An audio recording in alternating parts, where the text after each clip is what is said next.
Olá, meus amigos e minhas amigas. Vamos gravar agora a terceira parte do estudo de O Livro dos Espíritos da quinta-feira, dia 9 de setembro de 2021. Estudo das 20 horas no Centro Espírita do Calvário ao Céu, que por enquanto está sendo enviado dessa maneira. Estamos estudando o livro segundo, Mundo Espírita ou dos Espíritos, capítulo 8, Emancipação da Alma, e vamos entrar agora no item 6, que é o item êxtase. E esse item começa na questão 439, quando Kardec pergunta qual a diferença entre o êxtase e o sonambulismo. Os espíritos respondem que o êxtase seria um estado de sonambulismo mais apurado.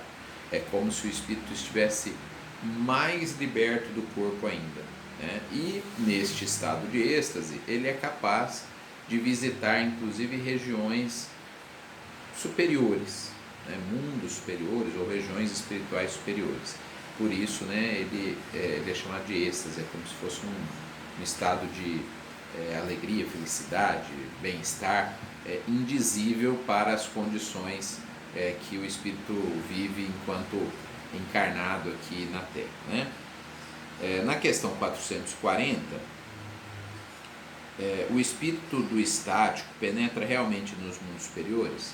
Sim, né, ele é capaz de penetrar, mas não em todos os mundos. Há mundos inacessíveis que o espírito no nosso estado não é capaz de penetrar, mas ele consegue entrever algumas coisas desses mundos superiores, como se os espíritos propiciassem a ele assim um trailer, né, um filme ali a respeito daquele local.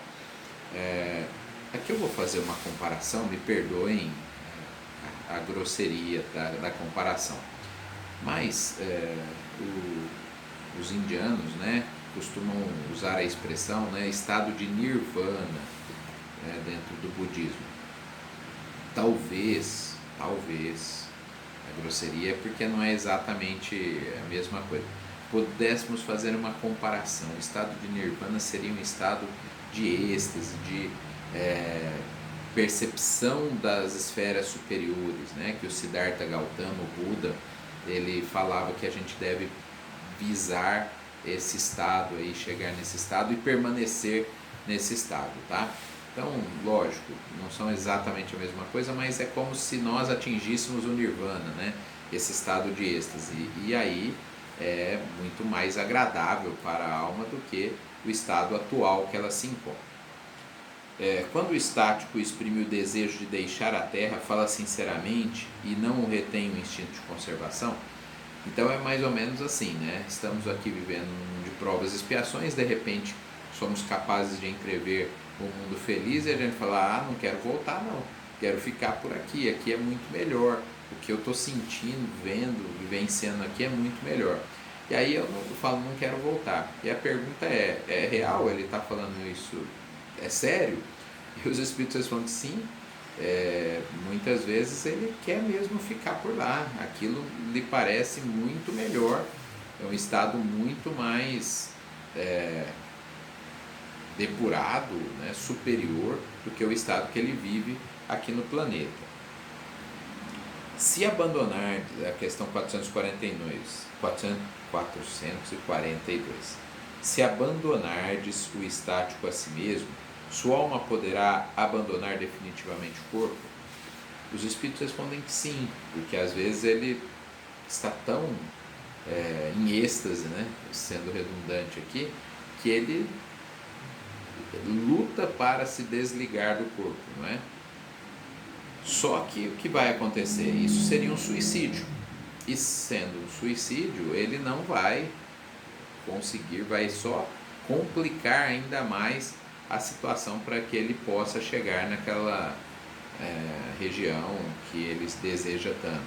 Então, por isso que não devemos abandonar o estático à própria sorte, né? Quando a pessoa está em estado de êxtase, deve ter ali alguém em vigília, né?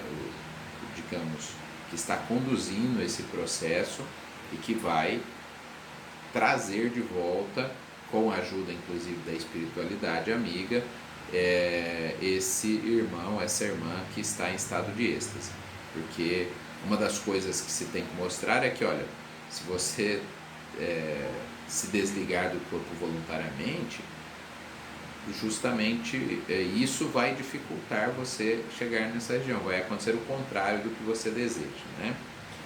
A questão 443.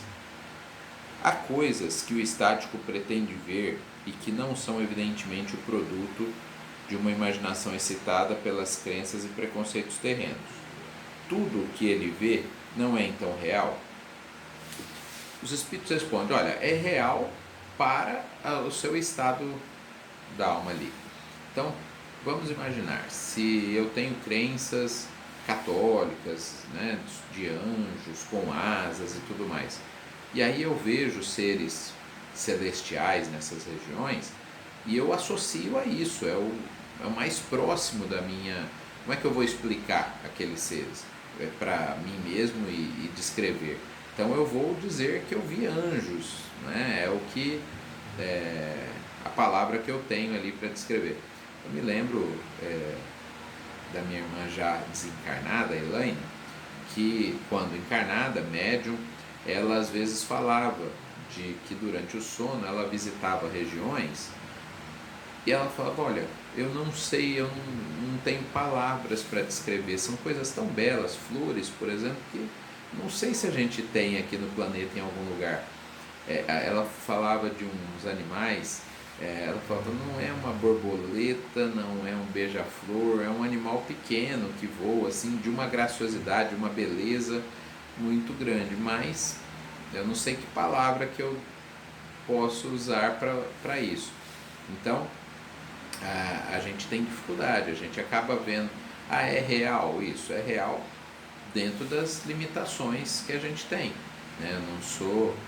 imagine uma pessoa, né, acender luz elétrica diante de uma tribo que não tem conhecimento da eletricidade. Aí os indígenas vão dizer assim, ele fez milagre, mágica, né? Porque ele acendeu aqui uma lâmpada. É real isso? Para eles é real. Eles não conseguem ver de outra forma. Eles não têm conhecimento da origem científica da eletricidade. Então, a descrição, os espíritos falam, é real dentro das limitações daquele indivíduo. Questão 444. Qual o grau de confiança que se pode depositar nas revelações dos estáticos? Eles falam que ele pode enganar-se com frequência, porque sendo um espírito ainda no estado de provas e expiações, ele vai ter muitas limitações, como eu falei na questão anterior, para descrever aquilo que está vivenciando, né? E vou ler aqui um trechinho. Sobretudo quando ele quer penetrar aquilo que deve permanecer um mistério para o homem, porque então se abandona às próprias ideias ou se torna joguete dos espíritos enganadores que se aproveitam do seu entusiasmo para o fascinar. Então é como se o espírito quisesse fazer revelações de coisas superiores e os espíritos falam, olha, isso não pode. Mas ele insiste nisso e aí então ele acaba ou inventando ou sendo joguete de espíritos mal intencionados. A questão agora é a 445. Quais as consequências que se podem tirar dos fenômenos do sonambulismo e do êxtase? Não seria uma espécie de iniciação à vida futura? Eles dizem que sim, podemos ver dessa forma, e também uma ligação com as vidas passadas, né? Nesse estado podemos ter revelações de vidas anteriores, como podemos também vislumbrar algumas questões relativas ao futuro, né, do que está planejado para o nosso futuro, mas, né, existem coisas que ainda não temos condição de compreender e de nos ser revelado. Então, temos que tomar cuidado com essas revelações que podem nos induzir ao erro. E a última questão do nosso estudo de hoje, a 446, os fenômenos do sonambulismo e do êxtase poderiam acomodar-se ao materialismo? Os espíritos dizem não tem como estudar isso apenas do ponto de vista materialista, né? Não dá para ser ateu materialista e entender esses fenômenos, porque eles se referem a coisas da alma em vidas anteriores, né, e até algumas previsões, entre aspas, de vidas futuras. Portanto, não dá para que o materialismo explique esses fenômenos sem incorrer em graves erros. Terminamos a nossa aula por aqui. Um abraço a todos.